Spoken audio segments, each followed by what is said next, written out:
नई दिल्ली की जेएनयू यानी कि जवाहरलाल नेहरू यूनिवर्सिटी में अब विरोध प्रदर्शन करना महंगा पड़ने वाला है। जेएनयू में प्री प्लान एजेंडा चलाने वाले गैंग के लिए ये बुरी खबर है। जेएनयू में विरोध प्रदर्शन या फिर धरना करने वाले स्टूडेंट को 20,000 रुपए जुर्माना देना होगा। किसी भी तरह की हिंसा करने पर 30,000 रुपए तक का जुर्माना लगाया जा सकता है या फिर एडमिशन रद्द किया जा सकता है। यूनिवर्सिटी ने बड़ा कदम उठाते हुए विरोध प्रदर्शन को रोकने के लिए नई गाइडलाइन बनाई है।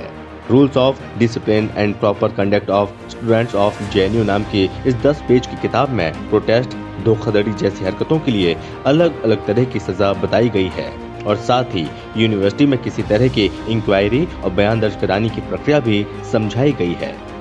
डॉक्यूमेंट के मुताबिक ये नियम 3 फरवरी से ही लागू कर दिए गए हैं। ये रेगुलर और पार्ट टाइम दोनों स्टूडेंट पर लागू होंगे। दरअसल पिछले लंबे समय से दिल्ली के जवाहरलाल नेहरू यूनिवर्सिटी में कई बार देश विरोधी नारे लगे और साथ ही प्रोटेस्ट हुए। भारत विरोधी एजेंडा चलाने वालों ने जेएनयू को पूरी तरह से इस्तेमाल किया और यहाँ के छात्रों के माध्यम से अपने एजेंडे को आगे बढ़ाया। आपने देखा होगा कि जेएनयू में टुकड़े टुकड़े गैंग की वजह से भी खूब विवादों में छाया रहा। यहाँ के कुछ प्रोफेसरों की वजह से भी जेएनयू हमेशा विवादों में घिरा रहा। बीबीसी की विवादित डॉक्यूमेंट्री की स्क्रीनिंग को लेकर यूनिवर्सिटी में लगातार कई प्रदर्शन हुए थे और ऐसे में भविष्य में ऐसी किसी भी हरकतों को रोकने के लिए यूनिवर्सिटी ने ये कदम उठाया है।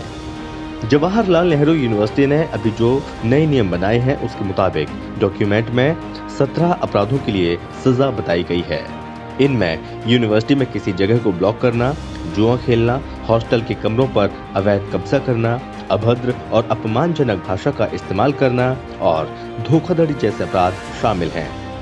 नियमों के मुताबिक शिकायत की एक कॉपी आरोपी छात्र के पेरेंट्स के पास भी भेजी जाएगी। ऐसे मामले जिनमें छात्रों के साथ यूनिवर्सिटी के प्रोफेसर भी शामिल होंगे, उनकी सुनवाई university school of central level पर शिकायत निवारण समिति करेगी। सेक्सुअल एब्यूज, लड़कियों से छेड़छाड़, रैगिंग और सांप्रदायिक सौहार्द को भंग करने के मामलों की सुनवाई यूनिवर्सिटी के चीफ डॉक्टर ऑफिस में होगी। अब ऐसे में ये देखना होगा कि क्या एजेंडा गैंग पर इन नियमों का कोई असर होता है या फिर एजेंडा गैंग अपनी हरकतों को यूनिवर्सिटी में जारी रखती है।